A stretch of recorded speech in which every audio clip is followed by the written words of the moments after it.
Betrayal. It is full of terror. It is. Yeah, so nice doing this together. It is. It's really nice to be able to be here in Sweden. This is my second time here at the studio, but it was special for us to be able to get together for the launch. It was really important for us. So, it was. Yeah. We did this thing where, like, at this point the studio's grown quite a bit. Mm-hmm. Like, we're a Swedish studio based in Malmö, Sweden. And that's why we've even prepared with some Swedish, I would translate this. Swedish, can I swear on stream? I guess so. It's sure. a swear word on it. Swedish motherfuckers is basically what its candy is called. It's one of the most salty licorices in the world. And I'm going to be trying it here, and I'm not looking forward to it. Oh. Yeah. Yeah, and again, we're cardboard people. Yeah. We're like cards with the meeples, For that sure. kind of things. So yeah, we are here today to just answer any questions that you guys have about Hollow Pact, anything and everything from art to game design to inspiration, or just whatever is on your guys' mind. Yeah. Who would you like to betray in the Studio Midhall team? Can be about tariffs. It's basically about anything you want, actually. Yeah. Just an open chat. We can answer questions. So. And and even before we start taking questions, like a moment to just thank you all for making Hollow Pact reality. Much. Yes. We are obviously super proud of this game, the second game in the Beast universe, and it feels just so good to actually do more Beast, more Hollow Pact. Getting this thing to actually become reality feels insane. Yeah, absolutely. It's something that we've seen in the community after Beast launched, and especially with the Shattered Isles now coming to doorsteps this fall, but just how much people have fallen in love with the world of Beast, just kind of making that plunge into, at least for the near future, just exploring this universe and the very dark and gritty corners of it. That's kind of the birth of Hollow Pact in that universe too. So yeah, we're just super excited to be here and super excited that you guys are along with us for the journey. So it means a lot to us. It means the world. Yeah. Absolutely. So yeah, just open it up for questions. If we get any questions, maybe Albin can. We got a first question here. Sure. For both Aron and Tyler. Sure. What games inspired you as developers? What inspired you to make Hollow Pact? Sure. Ooh. You want to start us off? Yeah, sure. Go ahead. Okay, so for Hollow Pact, I guess the obvious comparison would be Nemesis, but I think us as a studio, and that was something we quickly developed or discovered when we did this. We lean into the tactical aspect, the brutal aspect, the tightness of I think at least for me, a staple for Studio Midhall is that super tight card economy. Every action counts. That mindset, and for me, Nemesis is absolutely great, but I wanted that tactical. But other than that, I would say my inspirations, and that might be me being a very visual guide, comes from other mediums as well. It's hard not to look at this and not see a little bit of the Souls games as well. Bloodborne is an obvious reference, best game ever made. But it's also gonna be debatable. Souls is better. Dark Souls is better. I'll fight you to the death for that. They're all great. They're all really good. They're amazing. So. But it's dark things. Yep. And for me as well, I know we've mentioned him on stream and in comments before, but coming from an artist family, my very own grandpa, Petr Pettersson, does this most beautiful, amazing, dark art, and that's sort of what inspired me to do a bit of the style and that dark feelings we have here as well. Cool. And then, sorry for doing so long with this answer. Keep going, please. But still, the one of the main inspirations for the Beast universe in general. Gotta shout out Studio Ghibli and Princess Mononoke. Absolutely, yeah. To echo Aron, some of the biggest design inspirations for Hollow Pact specifically has definitely been Nemesis. That was one, especially the whole betrayal mechanic, the semi-cooperative aspect of that. I'm a huge fan of Nemesis. I love it. I think it's great. I think it does a really good job at telling immersive stories, almost like cinematic in that sense. So that was a huge inspiration for the development of this. Also, Mansions of Madness. Shout out to FFG. I grew up playing a lot of their games and stuff too. So Mansions of Madness with the evolving modular map as you move through the mansion. That was kind of another thought process for us when we wanted to explore how you explore the city, stuff like that. And then obviously we wanted to keep it within the world of Beast, so we wanted to make it feel familiar to individuals who have maybe explored Beast in the past, just with the card text being tops bottoms for Scoundrels and Beast. That was a big thing for us. Also, we really wanted to explore. I could go on for. I'll go on a little bit after about it, but Yeah. the big thing was for me too is that. So I guess going back, because I know Ed Sartha, one of our big followers here, kind of asked this question in our comments and wanted me to discuss it a little bit more. But when this game started, we were kind of exploring a bunch of different options, and one of our other designers, who he's from Canada, Dylan, me and him kind of were tasked with just exploring this little mini box game. Yeah. Like, let's try to make a Beast mini game and see kind of where it goes. And we actually came up with a pretty cool card, small box card game that had like 8 cards on the table, and like the Beast is chasing the Scoundrels, or what they're known now as Scoundrels, but just these humans, and whenever the Beast would just catch up to them, they would get eliminated. We actually got that to a pretty good point, and we felt pretty confident in that. But then there just came a point where it's like, I feel like this could go bigger, and I feel like it could go better. So that's kind of the birth from where that started, and then just a bunch of like those influences kind of played a part into how we designed it as well. And another big thing, and I'll talk more about it later if we want to, but biggest influence too is we wanted, and I specifically wanted to really explore the area of the Beast being very powerful in this game compared to Beast. Beast, you're more so the character stalking around, hiding, trying to avoid the hunters, where in this one it's a complete opposite power dynamic, where the Beast is just completely in control. They cannot die, and they're literally just the boulder that can't be stopped, essentially. Yeah. Who was that? Like playing the Beast in Hollow Pact feels like being the boulder in Indiana Jones. Yeah. I feel like that's I think that was room and board. Such a perfect summary of what it does feel like. Absolutely. And to echo a few, like obviously, like horror games in general, like I think they shine the most when the little people cannot fight back, and it's been like super fun to explore like the human side of like Beast versus man. Yeah. But without being a hunter, without being this like very powerful individual, and rather just being like a common thief. Yeah. You have to be super scrappy as the Scoundrels in this game if you're wanting the chance to survive. It's just it's that again, that power dynamic of both sides are playing very different games here. And that's something that I feel like we've accomplished, and did a pretty good job at accomplishing that. So, we're super proud. For sure, absolutely. Absolutely. I love this game. Yeah. Okay, so question for Aron. Yep. You have a very unique art style. What artists are you inspired by? Maybe you answered that a bit. A little bit, I guess. Yeah. It's gonna be loads, but I try to keep it a bit short. But yeah, Grandpa, shout out to you. Mm-hmm.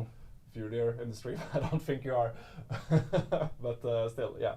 Does this like very gloomy artwork, very like nature based. So that's definitely a thing. But for me, it's gonna be people like Giacometti, who does this like. I think it's most famous for like very thin bronze sculpture, but he has this idea of trying to capture very little detail, only the parts that matter. Like he had this idea of like, what does it look in your brain if you see someone from the bus? I don't know if that makes sense, but it's always been like super fascinating to me. And that's sort of like visual storytelling in a way. Yeah. Like for me, like a painting can feel solved in a way. Like I like to leave a lot of my paintings like very, very vague, very dark, very like mysterious, because then you can sort of like interpret your own things. Yeah. And then instead like focus like all the put like the focal points on the things that matters, the eyes, the character, the little thing. But like an arm emotion can be just swinging by, because that's how we catch it. Mm-hmm. So it's a lot of that. It's gonna be like John Bauer. It's a pretty famous like Swedish. What do you say? He painted like a lot of like fairy tale things with like dark, gloomy forests. so that kind of vibe has always been inspiring for me as well. Sure. Yeah, I'm gonna say those. Yeah, you could probably go more, but Yeah, there's those are gonna the be a big list, but Yeah. I don't just want to ramble names that for sure. people maybe don't know. Yeah. But yeah. No, I think like looking at a lot of art and just like trying to take in and appreciate. Even so, like this might be going off a tangent, but trying to look at artists that are maybe not based in like traditional fantasy as well, Yeah, and try absolutely. to look at all the references and people who did something with a lot of feeling, but without it being fantasy, and trying to like get that into it.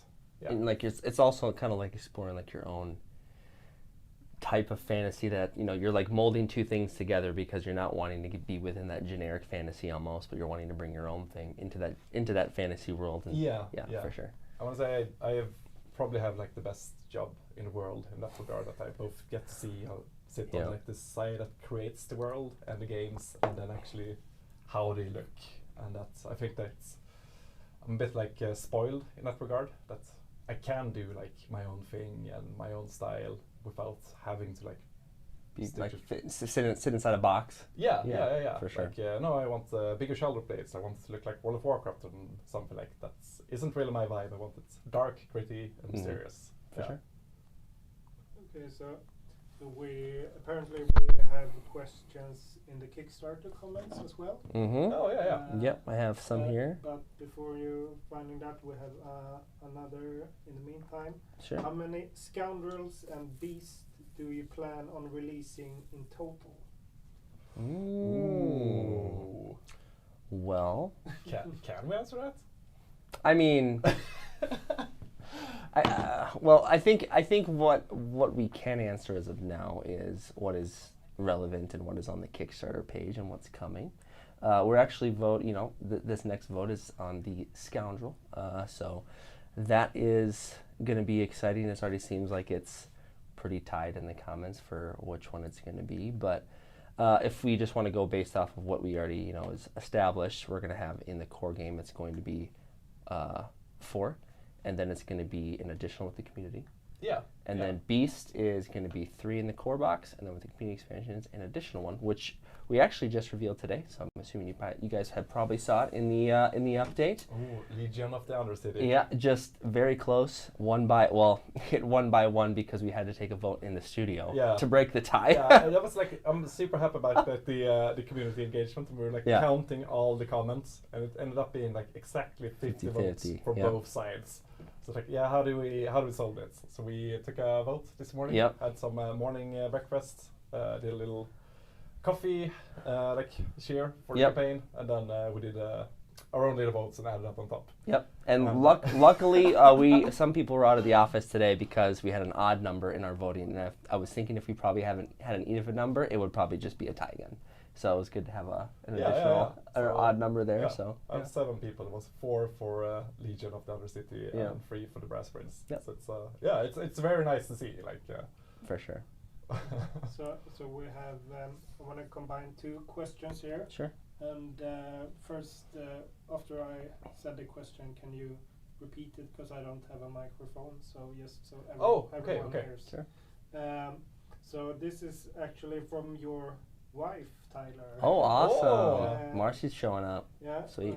There's a lot of emphasis on the 2 versus 1 play, but can you guys talk more about the different levels of play, solo mode and 4 persons, etc.? Yeah, absolutely. And also have a question here from I'm a beat o fly. Will the solo mode be available on TTS during the Kickstarter campaign? Sure. Okay. You want me to take it? Or do you want to take it? Yeah, but okay. So the questions are like difference between the different player counts, like 1 to 2 to 3 to 4. Like how do they function differently? Yep. And then will the solo mode be available on TTS? Correct. Let's start with the solo mode one. Yep. Yes. So it will be available on TTS in the near future. We have all of the assets and the components ready for it. We just have to finalize some things, tweak some things there, and then they're gonna post them onto the mod, and then that'll actually be integrated into the mod that's already present. So you'll be able to do 1 through 3. So you'll have access to 1 to 3 players in the solo mode, and then in the near future as well, we'll be able to update and implement the 4-player as well. So, yep. Yeah. Yep. Yeah. So yeah, full game on TTS. We update it as we go as well. Like Yep. we believe like try it before you buy it. I know Yep. it's a big tagline on the Kickstarter page as well. But like Yep. we're super confident in what we made, and it's just like if you can play it both on TTS and in real life, that's just the better. Yeah, More game absolutely. for everyone. For Yeah. sure. And then to kind of talk a little bit more about player counts and how they differ. So yeah, currently in just the preview copy that we sent out to previewers and stuff, it was just the 2v1. Excuse me. How 4-player is going to work is going to be really similar to 3-player, or to 3-player mode. It'll be basically the same type of game, but the beast will have more. How do I say it? They're going to have a more of a difficult time trying to figure out who has the cargo, but for that to be negated and balanced out, the beast will have an increase in power level. We're testing and exploring some different ways how that would work and that would best fit into the system. But just from like adding extra stamina or having like an ability on the side that allows them to engage with multiple scoundrels and not become overwhelmed. But so far it's going good.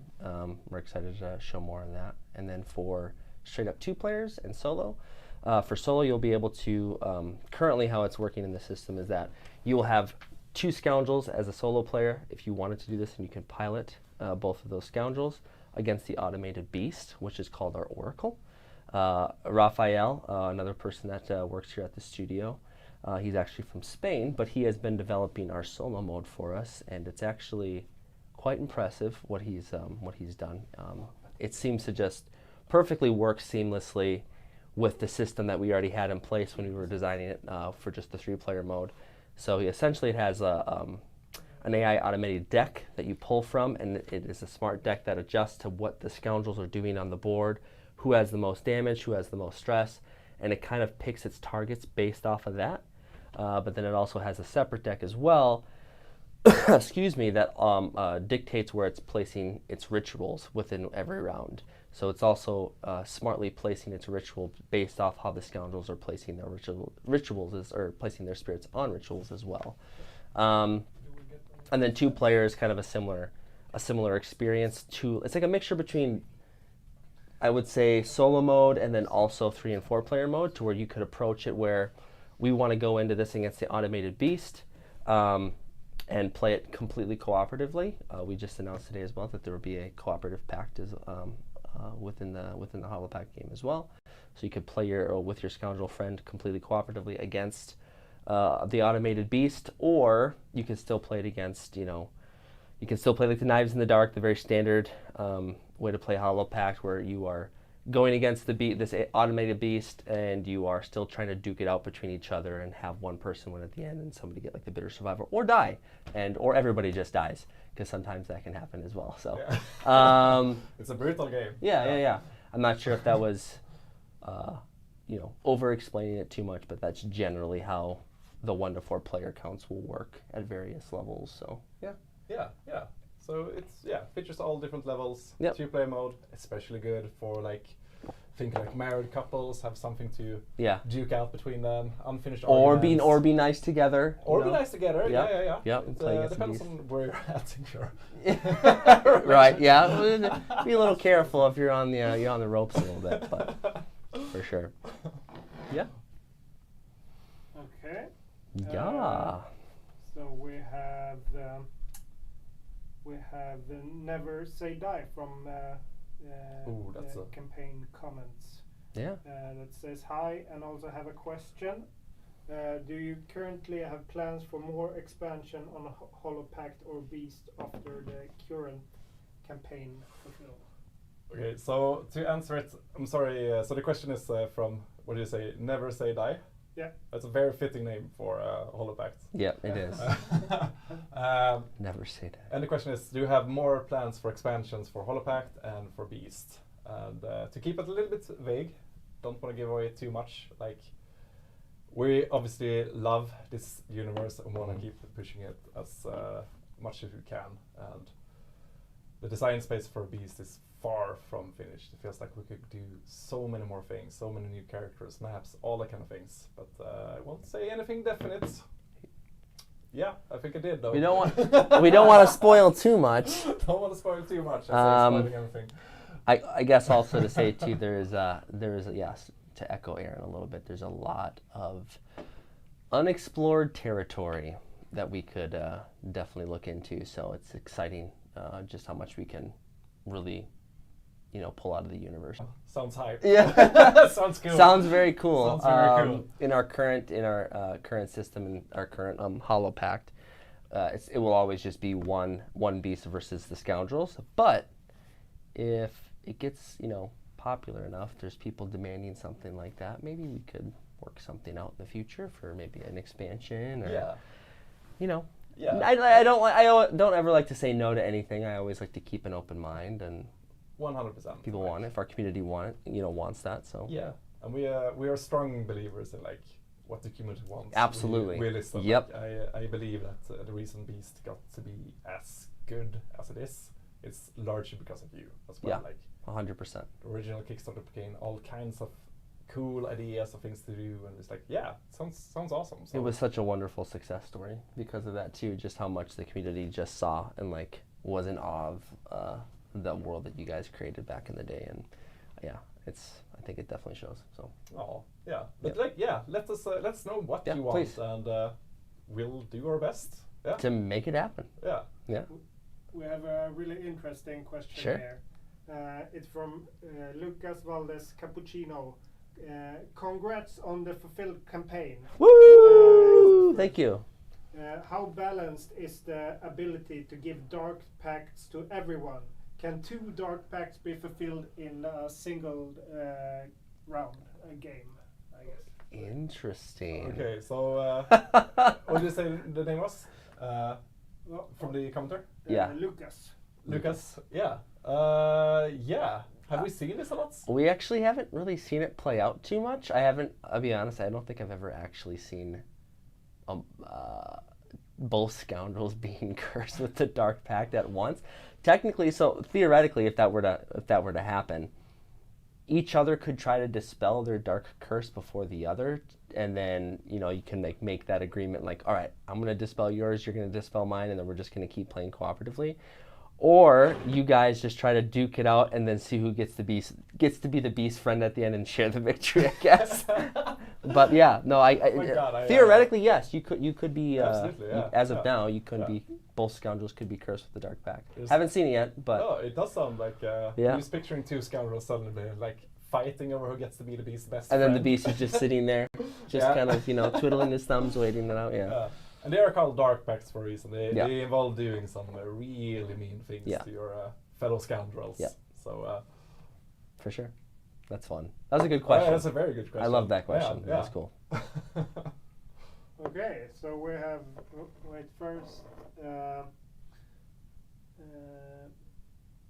How do you feel about Hollow Pact campaign performance compared to previous projects? That's a very good question. Yeah. I would say we're happy with it. I think it's a more niche game. It's a more special game in many ways as well, and we are launching in a pretty uncertain time. So it's very hard to give any kind of estimation of how this will go. But seeing it so far, it's funded, it's looking good. The engagement is looking super good. I'm super happy. Just scrolling through the comments every day, and it's such a happy mode, and we're super proud of it. Yeah. So yeah, I'm happy. Yeah, I'm me as super well. happy. Yeah, it's going off what Aron said. It was unfortunate the timing, the launching of the product, just with the time that we're in, right? It seemed like the whole tariff thing happened, and that was difficult, and it has been difficult for our industry, being in tabletops, and it was a little bit of uncertainty when that happened and when that hit, and how is this going to affect our campaign and stuff, and you guys still showed up, and that means the world to us. So yeah, and again, going off of it wasn't intentionally designed knowing that Hollow Pact was going to be more of a niche product, a niche game, because semi-cooperative, dark horror, those are things that are, definitely, not as popular in the tabletop industry, but we really fell in love with what we were designing, and we really believed in it. So we wanted to push that forward, for sure. Yeah. Yeah, like the games we make, like it's more about like getting to see this become a thing feels just amazing. For sure. So I'm super, super happy and very grateful Me as to well. all of you. And all of our team that is in here is incredibly grateful too, for your guys' support. It means the world to us. Yeah. Question from our dear friend Assa Pettersson. Hey! When are you gonna eat that tasty gift I bought to you, Tyler? Right next to the game. I think it's going to be something that we're going to attempt at the end of this stream, and I'm not looking forward to it because it's incredibly salty, I've heard, and it's black licorice, which I also think is one of the most disgusting things in the world. You're not a big licorice guy. I love red licorice. Red licorice. But I do not like black licorice. It tastes so good. like trash. It does. So but I'm going to do it for the stream. I'm going to do it for the community. Yeah. You guys get to watch me suffer and eat black licorice. I think we had it as like almost a tradition whenever like any of like the non-Swedish based team members are here in Malmö. Like we give them this. Yep. And they always say. Well, the last time I was here, I had a piece of black licorice, which was kind of salty, but not really. And then Asar was like, "Oh yeah, when you come here, I'm gonna buy this. It's the most salty black licorice." I was like, "Oh great, here we go again." It's extremely salty. Yeah, that's why I have the water here. Okay. So, Tootsie Tot. Great name. Scoundrels cannot kill the beast, but could there be minions on the map that the scoundrels could actually fight and defeat, or be defeated? Ooh. It's a good question. Mm-hmm. It's a good question. Again, like I can only speak for myself. Like to make something truly frightening, it's all about that hopelessness. Like you fight the beast in ways of outmaneuvering and outsmarting and being like really, really smart with shoving the beast or tactically evading something. We have a character that can place like hexes on the map to block off roads, and that just feels great. I'm all about fighting as well, of course. Yep. Sounded weird, but I love to fight. I love to fight. Throwing punches is kind of my thing. Yeah, so. it's like violent. No. Yeah. But yeah, that's been our take on it. Yep. Yeah. Yeah, for sure. I'll continue if you have something else to say. No, go ahead. Sure. Yeah, no, it was very, like, going back to before, it was very intentional making that power difference there because, we love Beast, we love what we've done there, but there's also that thing of a lot of individuals who also have played Beast in the past have said, like, I don't really like to play the Beast. It's too stressful. I don't like to be like the singled one out because I feel like I'm like on the I don't have multiple minds, right? That I get to utilize to like work together or like complete my goal. Where in Hollow Pact, the Beast is like, I feel like those people who maybe didn't like playing the Beast in Beast are going to love playing the Beast in this one because you just are on a massive power trip and you just can't be stopped, and it feels so good to just roll through the scoundrels. And it's up to the scoundrels to try to be smart, sneaky, very scrappy, working together. At the right times, you need to be aware of when to not work together because you might get stabbed in the back at sometimes. But that was it's very intentional in the design, and I think we're really happy where it's at right now. Yep. Ooh, Austin M asks, are any of your characters inspired by real people? Olga, Askel, Urgul, etc.? That's a question for you, yeah. So let's start up with what I believe is the weirdest one and most fun one. So Albin is taking all the comments right now. Whenever you see someone die in any of our games, that's usually done by Albin being very happy, model for reference pictures. So that's a very dark inspiration. On that, Shami did a lot of posing for Askel as well. Yep. So that's also from in-team. Mm-hmm. Yeah. Other than that, it's mostly just like imagination or talking with everyone, like what do we want to see and what feels good, and we try a lot of fallbacks and just that going back to that Beast universe and just that intermingling of our games and kind of having that line through all of our titles in this world. So yeah, there's a lot of small like callbacks done like very, I would say, like flavorfully. So yes, like, I think it's great. Cool. Okay, so Gabriel has given us some of the questions from Kickstarter. Oh, cool. Can you describe the design process of Hollow Pact? Which ideas, mechanisms came first? What did the first draft look like? How did it develop? Do you think it would be possible? Oh no, that was another question. Yeah. Okay. So yeah, we kind of touched on the design and like where the inspiration came from a little bit, but we can go into a little bit more depth about that. I'll kind of speak about the first draft and where it was.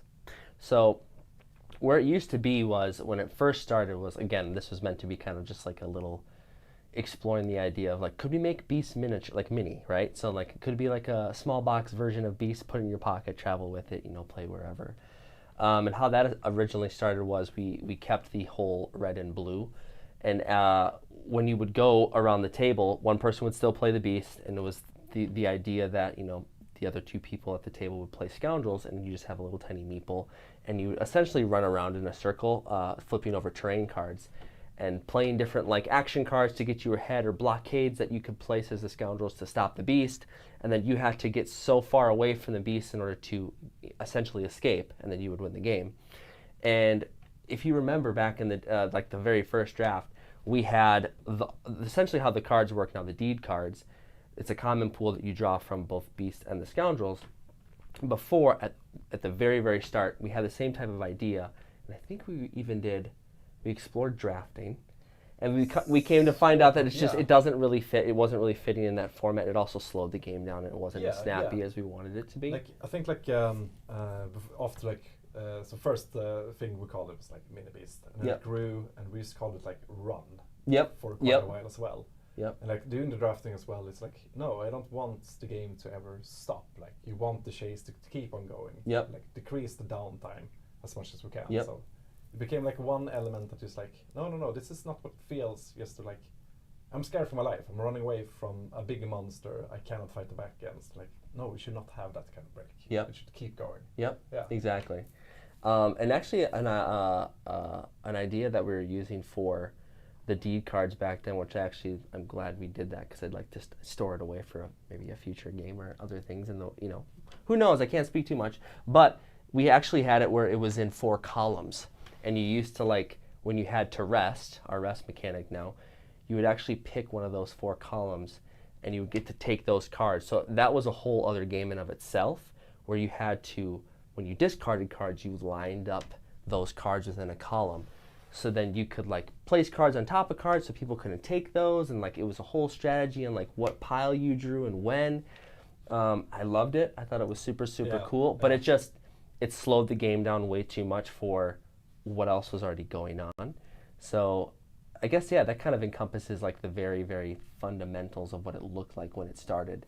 And it's even crazy. We looked up old pictures of like what it looked like back then and like what it is today. It's just like night and day. It's just like a completely different beast. No pun intended. So yeah, it was like that. And like, sorry, it's becoming a long answer to the question as well. But it is very fun to talk about. It is fun, yes. But like we also like did quite a bit of like, okay, so one thing that's very cool now that is like with Hollow Pact, we have like the role-playing game coming on, and we've done like tons and tons of playtesting for that, and that led to sort of like the question of, we have regular people in this world, of course. Beast, the original game, focused on like the hunters, the action hero in this scenario, who can fight back, and like we had like all this discussion about like the little people and what's it like living this world, and lore things with like the pact and like the spirit economy, as we say it, like bound by deals that are oftentimes pretty hurtful to you as well. So that was our cool aspect. And then like I guess a little bit obvious as well, but the juxtaposition of like Beast is very nature based. We're out in the wilderness of the Northern Expanse, hunting the beast, tracking it, and here we instead like, okay, it's time for a city. We want streets, alleyways. Zoomed up on a settlement. Yep. Yeah. So we want it in town instead. Yep. Yeah. Okay, so another question here. Do you think it would be possible to offer downloadable STLs for those backers who are not happy with the wooden meeples for doors and carts? We haven't really done downloadable STLs. It's a whole thing in itself. But I would say again, we're very driven by your engagement, what you want to see. So we'll say okay, if you want something else to replace gates and meeples, let us know and see what we can do. Yep. Yeah. Yeah, for sure. Okay. So do you think the late pledge manager can be kept open until Essen Spiel in late October, or on what will that depend? Oh. I think as of now, it's going to stay open to the fall until we have, Shattered Isles Great Hunt is in your hands. I know it'll be open until that for sure. Yeah. So we're the aim, at least right now, is to have it open at Essen as well. Yep. Yeah. Cool. Okay, so we have a question from, I think it's our intern.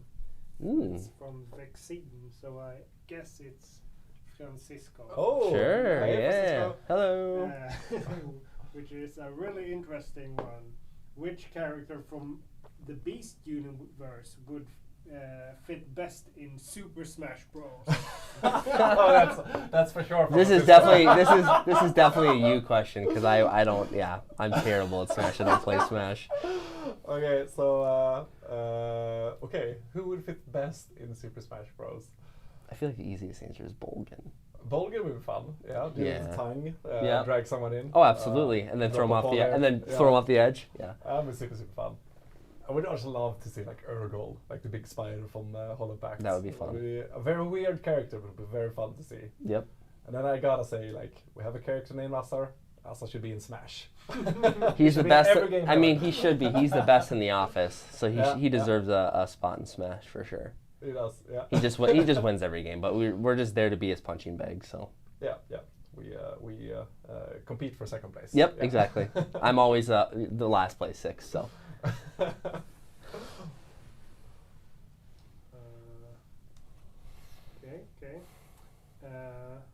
Here's a question. Which beast would be the hardest Dark Souls boss to fight? Oh, I love this question. That's such a good question. Oh my god. Also, I want to play that so bad. Yeah. You go first. My take would be Raga, Oracle of the Abyss, the three-headed snake. Because it's big, it's impossibly big. It transcends the natural world into a dream world. It's practically lore-wise unkillable as well. I think it's gonna be hard. Yeah. And as a boss battle, imagine dodging between those three heads. You're fighting in a big marsh. There's places you cannot go because the water's too deep. Yep. Yeah. Sounds fun. It kind of echoes the Hydra from Dark Souls 1. It does, yeah. Actually, but I feel like Raga would be 20 times harder. Than the Hydra. So, who do I think would make a good Souls boss? That's a great question. I would have to say probably Big Vacker. I feel like Vacker could make a really cool Souls boss. She could have a really cool teleportation mechanic of or multiple images, right? Spamming herself with because in the game, she places false trails and stuff like that. But I could see that be translated into multiplying herself, and you have to find the real one and hit all the false ones to find the real one. Things like that could be super, super fun, I think. Or Acheron. I feel like Acheron just feels very Souls. So. Yeah, he does. Yep. Oh yeah, I would love to fight Vacker. Yep. Yeah. It'd be fun. With my great sword, that's what we're rolling around. The gut sword. Yeah. You got it. Or Moonlight Greatsword. Yeah. Yep. Or Claymore. Or Claymore. I mean, it's go on forever. Just go on forever. Yep. I don't don't see any new questions here. Okay. But there's Mikon76 said, thanks for the detailed picture of the first draft. Very interesting. No, thank you. Yeah. I'm assuming he's speaking of the Undercity, Legion of the Undercity? Well, no, just when you talked about the first. Oh, yeah. The first, the rough concept or like the first draft of Hollow Pact. Yeah, absolutely. Yeah. It's, that's like, it's a lot of fun. Like, I remember like we did this thing when we did Beast as well. Like we shared a lot of the pictures from like when we first started it off, like sitting in this like cramped basement, drawing like stick figures on papers, and then like how that slowly transitioned into something like actually looks like a game. Yep. And that's fun. I think we should do that for a Hollow Pact as well. Yeah, absolutely. I think it would be cool to like at some point kind of compile all like the photos of like what it was to where it is. And that would be, I think, really fun to share. Yeah. Absolutely, and I think that's like one of the like great things about doing like board game designs as well. Like you literally start off exactly how you imagine, like pieces of paper and grabbing random pieces around you. And yeah, you're like, oh, I need a component. All right, grab this pencil. Yeah. Use this pencil for now, or like a battery or something. Like components from other games. We use candy at some point. Yeah. Like everything we can think of is like everything is a game component. Yeah. Everything is a game component if you're brave enough. Yeah, for sure. Yeah, so yeah, get out there, create games. Yeah. It's very fun. Okay, so we have a question about deeds. Sure. Why have we chosen to put both the Beast's action and the Scoundrel's action on the same card in Hollow Pact? Honestly, it's just like, obviously it started off as a callback to Beast itself, where like the action cards were the main driving force. And early in development we even had like this own like, not drafting quite, but it was like when you rest and refill the cards, you like choose from the same piles, you can pick up those cards to your hands. You had a little bit of fight going on. And that fight was then like, because I really like the one deck idea for both of them. It speeds up the game. Streamlined, it's snappier, it's quicker. Yeah. It looks good as well, and it allows like, design-wise, it allows for a bit more creative freedom as well, because we can do things like you steal a card, put it directly into your hand. You can play off with like the discard pile and do things like that. And like just having them be shared between both is, it feels very steady Midhall, and feels like, for me, it just like evokes all kinds of like nice creativity when designing things for the game. Yep, absolutely. And I think, you know, this is still in development as well, so we're not done by any means. Creating content or like tweaking things or designing new deed cards or remnants and things like that. But I think there's you know, a thing I want to do as I push forward in development is having those matter even more across like you know, different ways to like you know, mill through like the discard pile and like seeing that like, oh, this person, like I don't want this person to have this card, so like I want to take this one, but then, or do I want to take that for this reason, or do I want to take that for like the beast reason, or like there's so many ways that we could still make that matter even more. That I think once it's, you know, finalized, it will make even more sense for the shared things, tops and bottoms on the card or whatever. But yeah, as of right now, it works great. So yeah. Can I go from a very quick art tangent? Absolutely. Okay, so this is a little bit weird one as well, but same in Hollow Pact as in Beast, like when I paint these cards as well, it's something that's just like more inherently interesting about making a deed that fits both the human perspective and the beast perspective. And it leads to something more like interesting. Something like I like a lot as well. Yeah, for sure. Cool. Yeah. So one more question here. Sure. The question is, what is your favorite character from Hollow Pact and why? Ooh. We can talk. We can talk about unrevealed characters. I think that have been testing and stuff. So like, I feel like I know your character already. Yeah. But go ahead. You start first, and I'll say mine. Okay. So most fun one. Can I pick one from both sides? Yeah, I think so. Yeah. Yeah. Okay, so Vermo, the hex sprite, it's just so Yep. much fun to play. Mhm. It's lovely. I love being like the. He places hex, like his little hexes around the map. You have like so much like. It feels very sandboxy. You can do so many things about it. You can place them to block up the beasts. Mhm. You can be a douche to allies and block up their roll Yeah. as well, which is so much fun. Yeah. And you also use them on the rituals. You have like these 2 hex tokens, and you use them in so many creative different ways. It's just like it's a blast to play. Yeah. Yeah. For sure. So yeah, Who's your beast? Urgal. Urgal? I like Yeah. spiders. I like feeling like this big menacing spiders, feeling super strong, having your webs. It's Mhm. it's great. That's sweet. It's yeah. I think for me, scoundrels, I'd probably say one that has not been talked about yet, but just going into it a little bit, just about it plays into, or the mechanic behind that one, or the hook behind that one is it has to set itself up to hit certain terrain types in order to combo certain things, and if it breaks that combo, it kind of has some types of drawback. So it's almost like a programming character, which is really, really neat. I can't say too much about that, but you'll find out more about that soon. So that one's super fun. And then I would say for Beast is probably LeVar, solely because the design concept for LeVar is based around building up essentially like I'm calling it the ferocity bar. Sorry, I couldn't say that word properly. The ferocity bar.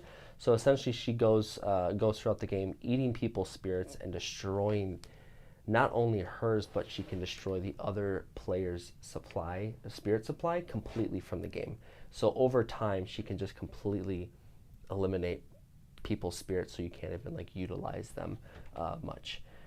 So then, as she builds up that bar, she's able to trigger it at multiple times, depending on how many spirits you have, or like that you have eaten. And if it's at its highest, is when she can essentially do a massive attack that's just like unstoppable. But then she'll have to, have kind of like a cooldown, and then build that back up again. So she's super fun. So yeah. Yeah, she's very cool. It's a very mean cat. Yes, very yeah. mean cat. Yes, absolutely. Mm. Yeah. So there keeps coming questions Sure. here, but from Mikon76 again to Sure. Aron. Are you actually doing specific art for cards already designed, or is it more that you produce images and later assign and adapt them to fitting cards? That's a good question. That's a very good question. Yep. Great and question. I would say yes and no at the same time. Yeah. I would say it looks a bit different all the time. Like we start doing art pretty early in development, since like Yep. we have one artist, that's me, and Yep. there's a lot to do as well. So Especially for one person. yeah, Yep. yeah. But I love it. But it's I mean, I like to think that it can start off with like, okay, the card is gonna do this, and then I try to do something, and then I do the art, and the name of the card might change a little bit. The effects we keep on Depending on how- testing, yep, exactly. balancing. Sometimes it's up like, okay, no, this art does not fit anymore, and we either like put it in a folder for later, or scrap it entirely. Or we this put it card on- changed, and like, Yeah, that exactly. one's more fitting now, so let's move that over to that or one. we switch it around. Yeah. So it's a little bit of both. Yeah. Cool. Sweet. I don't see any more questions here, so maybe we should start on this thing off. Sure. Uh, Before we go, I have to eat some licorice. You do. I do have to eat some licorice. And maybe we'll have another comment or two show up while I'm eating this disgustingness. Are you ready? Can I smell it first? Yeah, sure. Oh, that smells so bad. Oh, it's so good. It's so good. All right. It's a national delicacy. Wait. Cheers. Cheers. Oh. Do you like that? I think it's so good. That's disgusting. I think it's great. Oh my gosh. Oh. I can't finish that. Oh, I'm sorry, Tyler. Oh, what did you do to me? I'm so sorry. Oh, It goodness. is very salty. But It's so salty. it's I so can't good, even though. talk. It's so salty. Wow. You want some of my water? Maybe. Oh my gosh, it's like burning in my throat. I'm so sorry for laughing as well. This is No. like No, televised food poisoning. you laugh at my pain. I'm so sorry. It is Hollow Pact. That's true. No, I'm so sorry. Well, if there's if there's no more questions, excuse me, I think we'll sign off. And again, just thank you guys so much for being here and supporting Hollow Pact. It means a lot. It means the world to us. So thanks for joining us today with the Q&A. Hope to do this more in the Thanks so future. much. Thank you for an amazing campaign so far. Yep. And we'll keep seeing you in the comments. And Mhm. yeah, love you all. Love ya. See ya. See you.